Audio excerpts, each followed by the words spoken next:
have the next match, which is I would say really good match. I was not expecting this to be as good as it was, but it was Dark Order versus the Elite. In the Dark Order, this is Alan Angels, John Silver, and Reynolds. I can't remember his first name for the life of me. Alex Reynolds, I believe. Alex Reynolds, thank you. So it's this formation of the Dark Order, and you know what? It starts like any sort of Young Bucks match does start. We have amazing momentum with a lot of springboarding and back and forward, and a little bit of tagging in with the Bucks in for a little bit of that their Young Buck fluidity. We get a whole multi-tag situation with Kenny involved in there as well. Just bringing it to Alex Angels. He is getting absolutely rinsed for the first wee while. But, you know, the numbers game of the Dark Order, always making sure that no pinfall is ever going to be done with any amount of ease. We see a you can't escape attempt, but again blocked by the Dark Order, and then you know Kenny's tossed outside, and this is where we start seeing probably some of the most violent angles of the match. We have like a big boot by I believe John Silver into a chair into Kenny's face, and then Alan Angels doing a double stomp into the chair into Kenny's diaphragm. Absolutely brutal, and this is just you can just tell it was not a nice spot to watch. We see some double team suplexes to a suicide dive by the Dark Order on the mat at one point, which I was like, that's a really creative double team. I like that. That was cool. You know, Alex Reynolds and John Silver are starting to show a lot of grit in ring potential. I'm starting to get behind them as wrestlers. I'm starting to see that they can do good matches, which is a nice revelation to have, because when just seemed jobbed out. Yeah, the starting point for this was the match against Cody and Matt Cardona a couple of weeks ago. Yeah, like we said on the show, they've been the standout stars of this match. Yeah, like they're so good. Like, don't get me wrong, Alan Angels was great as well, but I'm just loving that we're seeing stuff from John Silver and Alex Reynolds now. That I mean, Alan Angels had a great outing against Paige 2 weeks ago. So. Yeah. Like, the Dark Order are not just a bunch of jobber chumps. They actually have a lot of talent in there, and we're finally seeing it. We have, where did it leave off? Yes, then we have pretty much Kenny getting worked over hard by the Dark Order at this point. We get a tag into Nick, and Nick does a great hot tag as always. He just starts cleaning house. And then, you know, we have, what was I saying in my notes?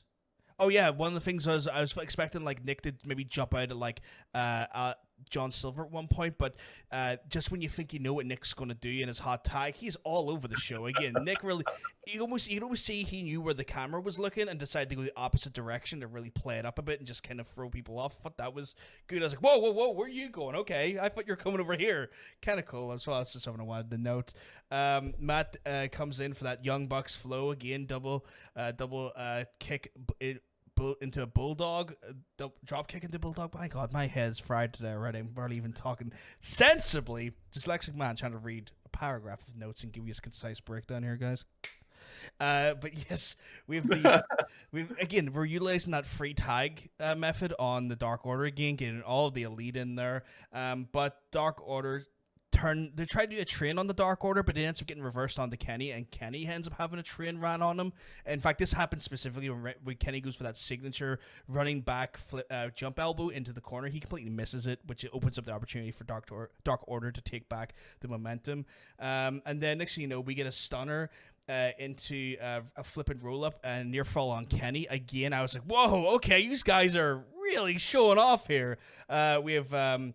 basically attempted powerbomb, but Kenny gets in, does lovely snapdragons and V-triggers to people. Ooh, love it. Can't get enough of those V-triggers. They're good. They're just a pop on them gets me going. And then we have Matt coming in for the Meltzer driver, but that's reversed into tombstones. A tombstone on top of another individual at one point as well, which I thought was a little bit dangerous because of the lack of clearance when you're dropping the head. But I mean, both tombstones look dangerous, especially because the Dark Order guys are smaller than the guys receiving them. Yeah, true. Didn't even think about that aspect of it. So again, I was a little bit, oh Jesus, that's a bit grim. We have a leap and stomp on the mat for another near fall. Again, Alan Angels, great for that leap and stop. Then Kenny starts losing control a little bit and starts going ultra violent. Like we're starting to see the cleaner come back, and this was shown even like a few weeks ago against Marco Stunt and stuff. Just that angrier, more aggressive, pissed off side of Kenny that we used to see in New Japan. So I'm hoping for a proper cleaner comeback, and it's been alluded to on BTE if you ever watched that on YouTube on a Monday night. Thank you. You can thank me later for that one, guys. Anyway, Nick then flies over the ropes, and we catch Dark Order on the outside. Assisted Indie Taker into a one-winged angel for the win. And then we have, again, which is a running theme here with the matches, we have a bit of an after-match angle, if you want to take us through, sir. Yeah, Kenny gets a chair after the match, and he sets it up, but not with the sitting side upwards like you would expect, but with the with the legs upwards. And he wants to powerbomb. Is it Angels? Yeah. Yeah. He wants to powerbomb Alan Angels into the open chair, but the Bucks just pull the chair away, and they start arguing with Kenny about this. Like Kenny was basically trying to, I don't know, cripple his opponent, or at least seriously injure him. Like you said, the more vicious side, this wasn't sportsmanship, this was something more dangerous inside Kenny Omega. Yeah, the Bucks argue with him, and after that, Kenny seems to act like nothing at all has happened, right?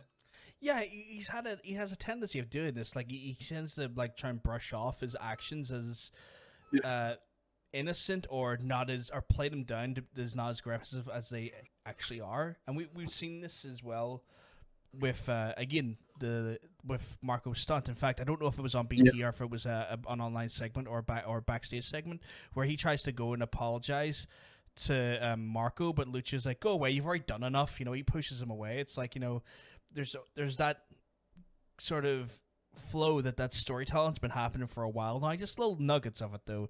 Unless you're Seth Rollins and you don't believe in long-term storytelling.